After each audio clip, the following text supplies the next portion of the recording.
तो स्टूडेंट्स, आज की वीडियो में हम क्वेश्चन नंबर 7 सॉल्व आउट करेंगे। तो a solid consisting of right circular cone of height 120 centimetre and radius 60 centimetre standing on hemisphere of radius 60 centimetre is placed upright in right circular cylinder full of water such that it touches the bottom. Find the volume of water left in the cylinder if the radius of the cylinder is 60 centimeter and its height is 180 centimeter. Question कह रहा है कि एक हमारे पास right circular cone है, ठीक है, जिसकी हाइट 120 सेंटीमीटर है और रेडियस 60 सेंटीमीटर है। और वो कोन जो है वो एक हेमिस्फीयर के ऊपर रखा हुआ है जिसका रेडियस 60 सेंटीमीटर है। अब जो कोन जो हेमिस्फीयर के ऊपर रखा हुआ है तो एक वो सॉलिड बन जाता है। अब वही सॉलिड को एक राइट सर्कुलर सिलेंडर में डालेंगे जिसमें क्या है, पानी भरा हुआ है, ठीक है। अब हमें ये फाइंड आउट करना है कि कितना जो है पानी बाहर निकलेगा। तो सिलेंडर की यहाँ पर डायमेंशन दे रखी हैं। तो जो सिलेंडर है उसका रेडियस 60 सेंटीमीटर दे रखा है, हाइट 180 सेंटीमीटर दे रखी है। बच्चे जे यहाँ पर इस तरीके से डायग्राम है। तो जे एक हेमिस्फीयर है, इसके ऊपर कोन यहाँ पर रखा हुआ है। तो हेमिस्फीयर का जो रेडियस है 60 सेंटीमीटर दे रखा है और कोनिकल पार्ट की जो हाइट है वो 120 सेंटीमीटर दे रखी है। अब जे एक सिलेंडर है, इसके बीच पानी भरा हुआ है, ठीक है। अब ये कॉनिकल जो हिस्सा सॉलिड है वो इस सिलेंडर में रखेंगे। तो रखने के बाद जितना पानी बाहर निकलेगा वो हमें फाइंड आउट करना है, कितना पानी बाहर निकलेगा, ठीक है। तो कितना पानी बाहर निकलेगा, जितना इस कॉनिकल और हेमिस्फीयर दोनों को मिला करके जो सॉलिड बना है, जितना वॉल्यूम इसका होगा उतना ही पानी बाहर निकलेगा। क्यों निकलेगा? बिकॉज ऑफ ये एक सॉलिड चीज़ है। अब ये सॉलिड जैसे पानी में जाएगी तो उतना ही जो है वो जगह घेरेगी जितना पानी ने घेर रखा था। जो चीज़ गिवन है वो कुछ इस तरीके से लिख लेंगे कि रेडियस ऑफ हेमिस्फीयर 60 सेंटीमीटर है, रेडियस जो है कॉनिकल पार्ट का सेम रहेगा 60 सेंटीमीटर, और हाइट जो है सिलेंड्रिकल कॉनिकल पार्ट की वो 120 सेंटीमीटर है, सिलेंड्रिकल पार्ट की जो हाइट है वो 180 है, और रेडियस जो है सिलेंडर का दे रखा है 60 सेंटीमीटर।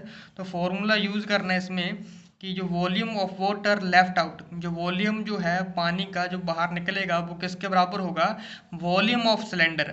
तो जितना वॉल्यूम सिलेंडर का है उसमें से हम माइनस करेंगे ये जितना भी सॉलिड हिस्सा है, ठीक है। तो सॉलिड हिस्सा कौन सी दो चीज़ों से मिलकर बना हुआ है, कॉनिकल और हेमिस्फीयर से, वॉल्यूम ऑफ कॉन और वॉल्यूम ऑफ हेमिस्फीयर को जोड़ के, ठीक है। तो फॉर्मूला राइट डाउन कर लेते हैं। सिलेंडर का वॉल्यूम क्या होता है, पाई आर स्क्वायर एच, ठीक है, minus volume of cone, cone का वॉल्यूम कितना होता है 1/3 pi R square H, plus volume of hemisphere, hemisphere का वॉल्यूम क्या होता है 2/3 pi R cube. Value put कर लेंगे, की वैल्यू जो है 22/7 होगी, मल्टीप्लाई रेडियस किसका है, सिलेंडर का, सिलेंडर का रेडियस कितना है 60, इसका आ जाएगा स्क्वायर। तो ये आ जाएगा 60 का स्क्वायर, मतलब 60 दो बार आएगा कुछ इस तरीके से, मल्टीप्लाई बाय हाइट। हाइट किसकी है बेटा, सिलेंडर की है, सिलेंडर की हाइट 180 है तो यहाँ पर 180 पुट कर लेंगे, माइनस अब ये वाली वैल्यू यहाँ पर लिख लेंगे। तो ये 1/3 मल्टीप्लाई पाई की वैल्यू 22/7 मल्टीप्लाई ये आर की वैल्यू क्या है बच्चे, कोन के लिए, कोन के लिए रेडियस कॉनिकल का 60 है, हेमिस्फीयर का भी 60 है। तो अगेन ये 60 मल्टीप्लाई बाय 60 हो जाएगा, मल्टीप्लाई हाइट, हाइट कोन की जो है बच्चे वो 120 है तो यहाँ पर आ जाएगा 120, प्लस जे इसके साथ ही है तो इसके आ जाएगा 2/3 multiply by 22/7 multiply by R जो हेमिस्फीयर है रेडियस सेम रहेगा 60 ही रहेगा। तो 60 मल्टीप्लाई बाय 60 मल्टीप्लाई बाय 60। तो अब इसे सॉल्व कर लेंगे हम।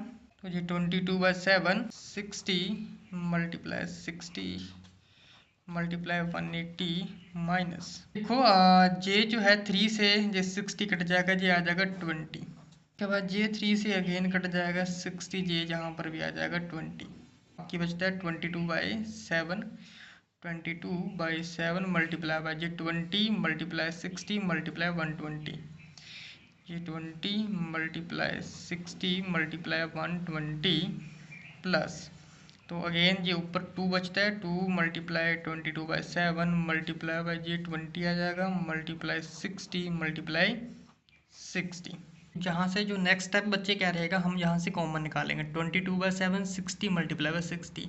यहाँ से भी 22/7 60, ये 120 में से भी जो है 60 बाहर निकल जाएगा, 2 अंदर रहेगा। अगेन 22/7 60 मल्टीप्लाई बाय 60, ये चीज़ें सारी बाहर निकालेंगे, बाकी आगे इसको सोल्व कर लेंगे। तो कॉमन हमारे पास आती है चीज़ 22/7 मल्टीप्लाई 60 मल्टीप्लाई बाय 60, ब्रैकेट के अंदर 120 माइनस अंदर बचता हमारे पास बच्चे 40 माइनस 40, ठीक है।